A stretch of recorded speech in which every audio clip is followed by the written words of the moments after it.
Good morning, all. We'll take you through some of the basic, issues that we see as a renewable energy services company from the RE generation as well as from the consumer point of view. So, hence the title is the Act, the Open Access, which itself is a larger subject, and the renewable energy. If you look at the basic needs of renewable energy, 4 elements are to be taken care of.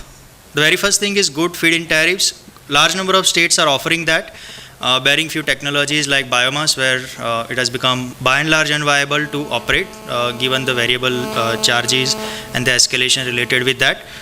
Apart from that, grid integration has become a larger issue. If you look at integration of wind, as a technology, last year if you see the records, as per the data represented by various wind association, about 250 million units of energy were not allowed to be produced from the wind farm developers. That's enough energy to run entire Sri Lanka for 3 months, right? And that's not a small energy. Entire renewable energy business is a capex driven business. There is hardly any opex involved if you look at wind or solar. And if you don't allow them to generate, don't give them a must run status, it basically fails to deliver to an investor. And that requires a lot of thought process in terms of how do you accommodate variable generation sources like wind and solar, how do you manage ramp up, ramp down of the other generating station units including thermal and hydro and gas based stations, and how do we make sure that the must run status which is given to renewable in the Indian Electricity Grid Code prevails in real life. The third issue is level playing open access rules. I'll take the audience through this subject in detail in upcoming slides, but the larger issue here is in good number of states open access is still not being granted, as Anuj highlighted. Like the eastern region is still lacking behind, despite having several bulk industrial base and commercial base. Some of the CEA data, if you look at, India has consumption of about 900 billion units of energy a year, and about 54% of energy is being contributed by industrial and commercial consumer. If you look at the growth rate of industrial consumption, that has over last 2 decades, it's been about 8% year on year, which is quite good. The other segments, the domestic, the commercial, the agriculture road, they have been growing by about 4%. Now when larger and larger amount of energy is being drawn by industrial consumer, are we providing enough opportunities for them to bring down their cost of electricity? That's where the open access plays a role. How do we make that a level playing field from the consumer perspective as well as from the renewable energy perspective is what the Act has to address. And last and the most important things are creating vehicles or instruments which can further encourage growth of renewable. The instruments could be renewable purchase obligation. Every consumer has to contribute certain percentage of energy from renewable, or it could be a renewable generation obligation which has been proposed in the Act, or it could be a virtual market to transfer the renewable benefits like REC mechanism or solar purchase obligation which was created in Tamil Nadu. These instruments are already there except RGO, but they have been non-functional because the enforcement is lacking, and that is something has to be addressed at a central level as well as at the state level.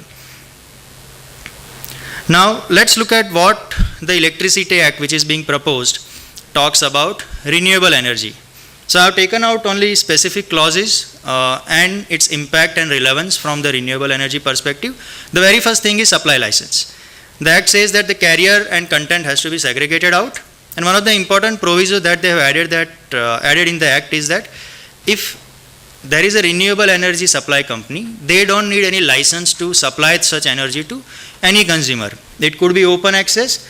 The indirect interpretation of that also comes up is that it could be a rooftop aggregation also, where you can go to individual consumers and deliver this renewable energy, setting up PV plant on their rooftop, and you can also act as a RESCO.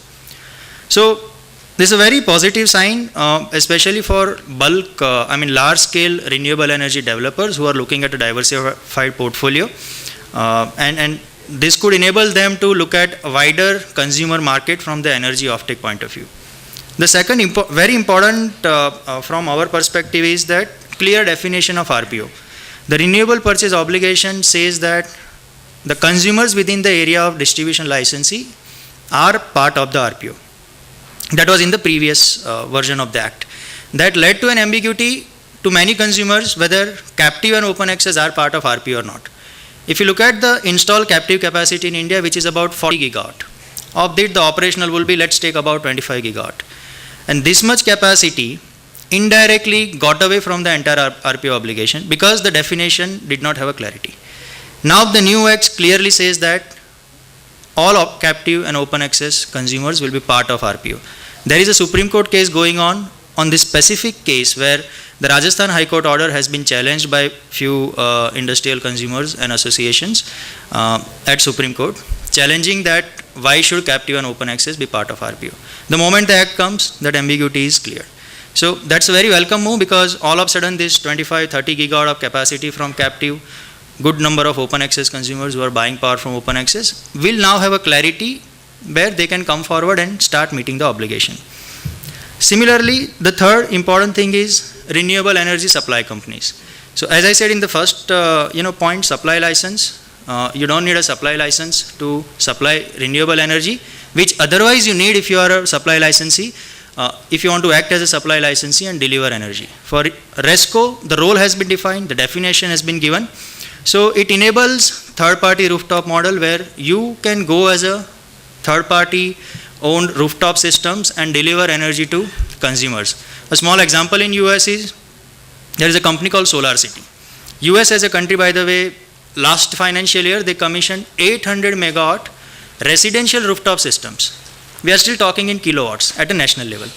800 megawatt residential rooftop systems owned by third party. They call it PAYGO model, or various models are available. But that's the kind of market the Act could enable for renewable energy.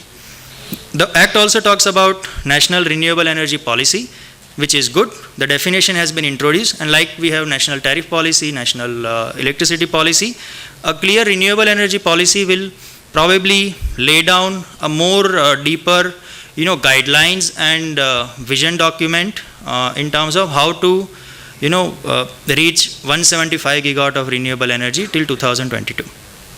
RGO, we have already discussed all the new power plants based on thermal and lignite as a fuel. They will have to have at least 10% and above composition of renewable energy.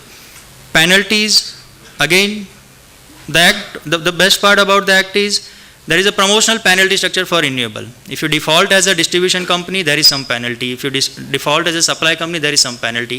If you default as a renewable energy, there is a lesser penalty. So, certain aspects, are important if you look at from the renewable perspective. And open access surcharge. Electricity being a concurrent subject, all the definitions about CSS, charges related with intrastate open access are driven by state commissions where center doesn't have a say. This is very landmark development from the renewable energy perspective, where the Act says that the central government will take charge in defining what duration there will not be any cross subsidy applicable for open access if a consumer is going for renewable.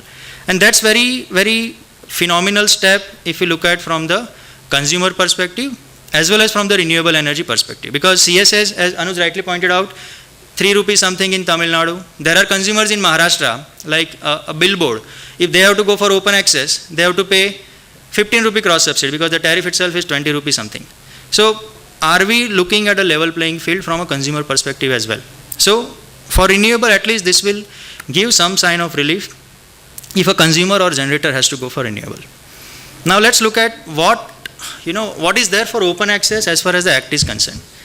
So I have just copy pasted the entire provision which talks about open access. It says that state commission shall introduce open access, blah blah blah. At least 2 or 3 places they have mentioned keeping due consideration to cross subsidy. Right. There is no clear guideline on how the open access will be phased out, the cross subsidies will be phased out. In 2003 also there was a provision which said that eventually cross subsidy should become zero. Now it's been more than 12 years. The new Act which is coming, I am hoping that the next revision will come after another 10-15 years. In the current version also there is no clear guideline on whether cross subsidy will become zero or not. It only says that keeping due consideration to certain aspects like cross subsidy and operational constraints, open access may be granted. The another issue is, what do you mean by operational constraint? It's important to define, because your utility or supply company may say that I am not willing to take care of day ahead transaction. If you look at from, exchange is very liquid marketplace. Maharashtra has done that. Maharashtra order clearly says that for open access on interstate basis, only week ahead transactions are allowed. If you go into the nitty gritty, week ahead is not viable for a retail consumer. It is only viable for utilities. Where would 1 megawatt or 2 megawatt consumer file the tariff on exchange, negotiate on a week ahead basis, then immediately get NOC from state, which doesn't happen otherwise, and opt for that week ahead market? There has to be a level playing field, even from the, so operational constraints are something, it's better they are defined with a greater clarity. What do you call it an operation constraint? Right, it has to be defined. The ambiguity otherwise kills a lot of opportunity. The other criteria is 1 megawatt. 1 megawatt was anticipated in 2003 with a vision that 5 years down the line this barrier can be brought down. How many hotels and malls and industries are falling above 1 megawatt? We were talking 900 billion unit, 50% approximately being consumed by industrial and commercial consumer, that is 450 billion units. Even if you take 20% of that, roughly around 100 billion units is the total market. What is the quantum being transacted by open access consumer on exchanges? Not more than 10 to 12 billion units a year, right? There is no bilateral market for interstate open access. Exchange has almost 100% market share. So we can take that as a representative sample of real participation by open access users in this country. So another issue is, can we increase the gamut of this market that can be delivered? 1 megawatt kills good number of industries and their opportunities to opt for a cheaper supplier. It doesn't happen. So why 1 megawatt? Why not look for maybe 100 kilowatt or 250 kilowatt? The other issue is, good number of states have already given open access irrespective of megawatt capacity. Like Tamil Nadu, every HT consumer can go for open access, whether exchange or bilateral or intrastate, right? But what if the states start tightening the screws and say that, okay, now the act says 1 megawatt, the previous act said 1 megawatt, but we granted, the new act also says 1 megawatt, that means there has to be something for that 1 megawatt. Let's give 1 megawatt as a sacrosanct quantum to opt for open access. Basically, we are not creating a larger opportunity for open access through this 1 megawatt as a qualifying criteria. Overall policy on the, if you look at the overall readings of the act, it fails to provide clear guidelines on when and how CSS will become zero. It also doesn't specify, clearly on, whether a wider open access market will be created, because everywhere it says due consideration to cross subsidy, due consideration to operational constraint. Vishal, yes, just to get this thing going, yeah. The whole of the debate that was going on just before we started with open access was basically this: Yes. either ratepayer or taxpayer. Yeah. So merely saying that government should pay doesn't solve the problem, because ultimately government is going to tax you. Right. So I think we need to think out of the box and ask ourselves a very simple question: can we give competition to the consumer? Right. Does the consumer really want competition, or does he want hand holding? Because the point Sakya made is, a lot of consumers can't afford electricity. Right. Is it fair to say to them, from a socialistic point of view, sorry, you can't afford electricity, therefore no electricity for you. Right. No mobile charging, no nothing, so you can forget about aspiring a better life, no television for you. Right. Or is there a better way of doing this? Right. Can we look at, for example, I don't want to name the state, but we were looking at the ARR numbers they've been putting up to the regulatory commission over the last 5 years, and we found that the numbers were fudged. Right? So which means there's an inefficiency which is being built in, where nobody is looking at that forensically. And the regulatory commission is looking at it and is asking them to reduce 2%, 3%, 5% the loss. But the fundamental question is, if someone goes into a forensic analysis, and I want to share with you and the audience here my interaction with the parliamentary committee in one of the preliminary meetings, was very simply this: that the farmer is being charged for a 5 horsepower connection on an annual basis. But the water table has dropped. And the water table has dropped, so he's now put a 25 horsepower motor, because the power only comes for 4 hours. Now, 4 things are going wrong here. One, the transmission and distribution losses going up. The distribution company is not able to charge him more money. Regulator is screaming, reduce your losses. He's not able to do that because he's got political pressure. The next thing that is going wrong is he's washing his field with water. So the micronutrients are going, fertilizer is going. The most stupid thing to do, you should be doing drip irrigation. And the last thing that is happening is the farmer is committing suicide. Right? So it's a no-win situation. So can we not look at some ideas rather than criticizing and saying no, government should do it or something should. Ultimately, also we should as industry, my request to you is, put up a very strong case that if today China is 70% of the or 60% of the world's manufacturer, it is because it's low cost energy and low cost labor. But if our labor cost and our energy cost is going to be 5 times that of China or 10 times that of China, we can never compete, isn't it? Yeah. Except in IT and all where energy cost is very low. Right. So I was just thinking that if we can think out of the box and think of it in a practical but positive manner as to how we can move forward. So maybe, this is not my perspective, but on the very first point that you mentioned is that are people able to afford electricity? That is one, and second is, do they need competition? So I happened to attend our alumni association meet in Goa, where Mr. Harish Hande was there. So he brought forward very interesting. Harish Hande runs this company called Selco. A good number of you probably would have heard about him. He's also a Magsaysay Award winner. So it was a small gathering of 50 people, all old folks from IIT Bombay. What do they do? So what they do is, they have a very interesting model. They provide rooftop solar system to unelectrified villages. What they do is, they don't go as a corporate or a company. They build local know-how about how solar can be operated, and they give it out on a loan and rental basis, where they don't charge on per unit basis, they charge on a monthly rental. So he brought forward a very interesting perspective. Their target market is families whose net income per month is in the range of 2,500 rupee a month to 4,000-5,000 rupee a month.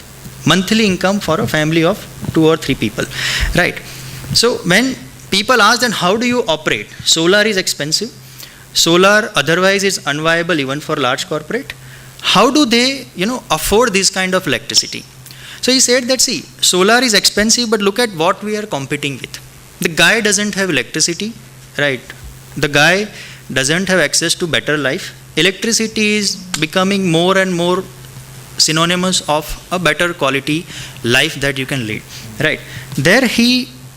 What they do is, they provide this small panel, which will give them electricity, enough electricity to run 1 or 2, small bulbs or CFLs, which is enough to run with a battery backup. So night also their children can study, right? So, and people are happy. They are growing their base across India now. Similarly, there is another example called Husp. How much do they charge? So their charges are never on a per unit basis. They give that panel, they take some upfront money, and they also take monthly rental for servicing that. And after some point of time, the panel will become, debt free. Yeah. So it will be owned. Similarly, he also cited example of certain worker groups in Bangalore itself, where this had become their main asset. Wherever you go, you take the solar panel, you set up a tent, and electricity is available to them. So affordability can be established provided what market you are dealing with. A farmer who is already getting electricity at 50 paisa a unit will definitely not like solar. But if he is not getting any electricity, he would still consider going for solar. So affordability, I think it's still there. How many people in India are now using mobile phones and spending money on having that communication device, right? The number says that roughly around 400 million users are already having mobile phones. Out of 120 crore, 40-50 crore people are already using mobile, right? And in rural area also, we see that people have that access. While mobile is not absolute necessity, electricity is, people can afford. Next question is competition. To what extent competition can evolve? Right? I can ask Yes. Two quick questions, since you come up with a very interesting point. Yes. Do they get a chance to charge their mobile also along with the Yeah. two lights? Yeah. So they also okay. put. No, let's get the Harry, connection right. if I have to add certain things to what Vishal said, let's go back, say, 20 years, when, on the mobile we were talking about, there were handful of people who could afford mobiles. At that particular point of time, the whole market was regulated. It was subsequently opened to the private sector, and you look at today, every nook and corner of India, you will find people using handsets. At one point of time, we used to have small messengers. People who could not afford mobiles used to only send the messages, and today, message, internet, emails, everything is there. And it is obviously when we have opened up the market, brought in more competition, new technologies have come in, all those have certainly impacted in terms of lowering the tariffs as far as mobiles are concerned. Couple of more things which we need Hold to... on. On a lighter note, Sakya is not here, but then under the constitution, providing mobiles is not a fundamental right. Okay. Sure. Sorry. Right. So couple of more things which we need to look at. We talked about the AT&C losses. Obviously, there are huge amount of commercial losses happening. A lot of that is being attributed to, this particular thing is also going towards, servicing the farm sector. My take will be that I think every consumption point needs to be measured, because what you can't measure, you really can't control it. That's a very, very fundamental thing. That needs to be done. I think, we are seeing how the subsidy, how the subsidy game is changing, and, like for example, LPG, now you are going into the direct benefit transfer scheme. So I think something similar needs to be worked out, even for the electricity sector as well. Instead of not measuring it, I would rather say measure it and then allocate, okay, this is the kind of subsidy which government wants to give, maybe for certain time frame. They are wise enough to devise those time frames, but then only that much of money should get transferred directly, and the consumer has to pay to the distribution or supply companies. And that will also bring in a level playing field for the government distribution companies also, because now they will be able to collect money from everybody and be able to service their customers better. So these are certain things which are certainly required and which will help in.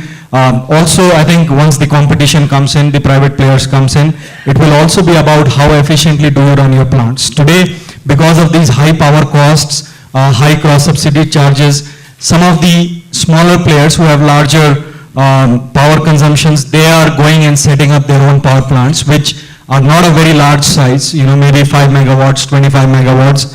These are not very, very efficient. So people will not unnecessarily invest money into those. There will be larger players who will come in, probably set up 600 megawatts, 1000 megawatts kind of power plants.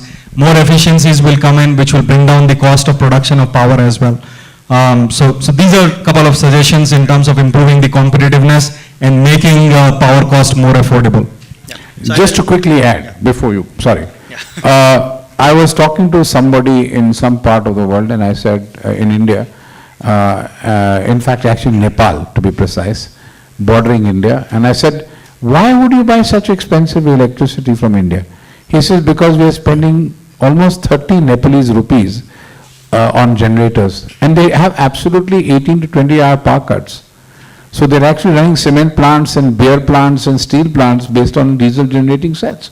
So just look at the kind of loss that is happening. But anyway, please, you have a couple of more minutes. Yeah, so Shoot. 2 more slides. So we carried out one interesting analysis. What if someone has to transfer wind or solar power from one state to other state? Delhi doesn't have any potential to generate either wind or solar at a large scale. So we carried out this analysis. What are the open access charges? So these are the actual open access charges as levied and approved by various state regulators, including interstate. And look at the verticals. Haryana is horrible. 5 rupees is the net cost of doing open access from one state to other, right? And then it's just not viable, right? So if you look at open access, keeping RE in perspective, interstate is still not the game. Can we make wind or solar or hydro go at a national level? The answer in the current framework is no, right? So that is something we need to address. Why is it no? Because the Open access charges or other reasons? Charges as well as CSS. But there's also an RPO obligation, right? So you have to go to jail or something under 142. No, but where is that? Oh, you're not going to jail, okay. We had 500 crore REC Alright. last month to sell. We could sell hardly, 2.5 lakh. So, similarly, for intrastate market, there exists an opportunity. States have realized that renewable has to be treated differently. How do you treat renewable differently? Transmission charges by and large are taken up in terms of rupee per kVA or rupee per megawatt or rupee per megawatt per month. So everything is linked with the install capacity. The PLFs are lower. So for example, a thermal guy, if it's say 2000 rupee a megawatt a day, he will pay 20 paisa a unit for transmission charge. The same charge, if you translate that for solar it will become almost 80 to 85 paisa. So there itself, the case is finished. Similarly, various other charges. Energy settlement remains another important aspect. Maharashtra is a very interesting case. They say one generator, one consumer. If you are setting up a 100 megawatt wind farm, you have to have 100 megawatt consumer. Otherwise, compartmentalize wind farm into small meters and find out consumers. Horrible clause. But No- Vishal, hold on. That is all to stop you fellows, yeah? Please Yeah, so understand. that's the thing. You dirty, filthy chores, you private sector fellow. Band karo sabko. Throw them out. Re-regulate. Yeah. Creep in. Now the another clause they have added from the energy settlement point of view is that, first of all, one generator, one consumer. Assume that you meet that. The second important thing that what they have added is, whatever you generate, 15 minutes has to, it has to be settled. And surplus will go to utility. Some negotiated tariff, they will pay for it. Now, how a wind generator can sell energy to a consumer? If you have 30 megawatt wind farm, your net energy in terms of annual energy requirement will not be more than 7-8 megawatt equivalent of a consumer, bulk consumer. But now you have to first of all look for a larger consumer who can take up that energy at that point of time, because there is a lot of peak loading in certain season for wind. So energy settlement becomes an important issue when it comes to renewable, and the same applies for intrastate as well as Vishal, interstate. let me expand a little bit on what you said for the benefit of the audience. Yeah. On the technique, we should write a book, how to make sure open access never happens. Exactly what you said. Number one, if you over-inject power, and wind you can, it lapses. I'm talking Maharashtra. If you underdraw from your schedule, it lapses. If you overdraw, I'll charge you temporary charges. It is so nice. It is so sweet, So you will, forget about the farmer committing suicide, the poor generator itself will go. खुदकुशी करेगा बेचारा. Yeah. So the last slide, most of the points we have covered, but concluding the talk, basically the act is very promising from renewable energy perspective, but the finer aspects related with how you treat renewable energy with reference to open access are still to be taken into consideration.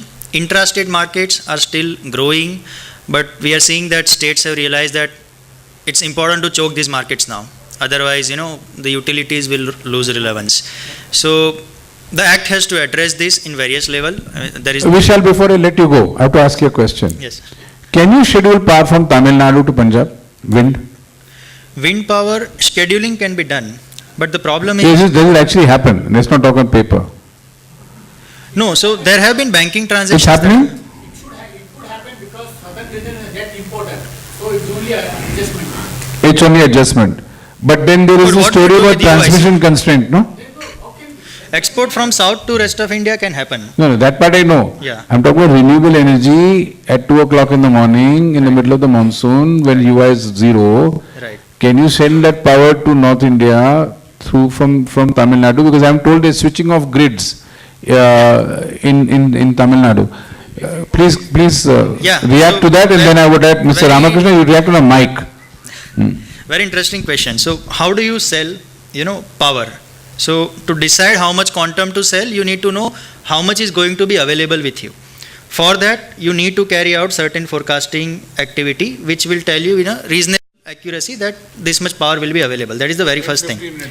Yeah. The second question is, for what duration you will get that forecast? Are you getting on day-ahead basis, or are you getting it on a closer to real-time basis? Then comes the question, if you are getting it on a day-ahead basis, we have about a gigawatt of portfolio in forecasting. The problem is, the further away you go from the real time, the accuracy dips. You can look at the past trend and come up with some analysis which can give you reasonable accuracy. But normally, by and large, the day ahead and intraday revisions will make forecast look better. Then comes the question is, do we have a market for day ahead and intrastate to accommodate this kind of energy? Right. So there comes the transmission corridor constraint, having buyer ready to buy that power on such a short notice. The third thing is, what if you deviate? Right. If you deviate, then the clause says that you cannot deviate more than 12% or 150 megawatt, whichever is higher. Look at Tamil Nadu. If Tamil Nadu has to sell this power, 7.5 gigawatt capacity. Assume that about 60% is the peak generation, which will translate to around 4 gigawatt. Out of 4 gigawatt, assume that about 1,500 megawatt comes up as a surplus energy during wind season, with a lot of variations in between. Right. Now, how do we sell this? If this energy has to be scheduled and deviations are to be taken care of, first of all, the grid code doesn't support that. So, if we just have to look at supplying wind to another state on a scheduling and open access basis, there has to be an alternate framework, or do some mix and match, get a wider pool. Instead of 150 megawatt at one region, you aggregate and say that now you add 4 more regions and you have a larger bandwidth, within that you operate, then probably it is feasible. The penalty structure also has to be known. The other thing, the commercial aspects, if you look at, if wind has to be scheduled, now state will do that. State also deals with variety number of contracts. Yeah. My question is, how, between forecasting and 15-minute time block scheduling, what is the current scenario? How much is the variation? Time block wise, there are 96 time blocks in a day. If you look at percentage accuracy for wind forecast, probably no forecaster can give you at a substation level, more than 25-30% of accuracy. Out of 96, 25-30. So 70% inaccuracy is there. And time block wise. In time block wise. Energy wise. No, but we are scheduling this power. Time block, correct. Time block wise. Now, when you aggregate at a state level, the number will improve, because somewhere you will generate more, somewhere you will generate less. So there lies a opportunity to look at what could be done, but no one has done for that matter in India. So it's a serious challenge. So that's it for the presentation.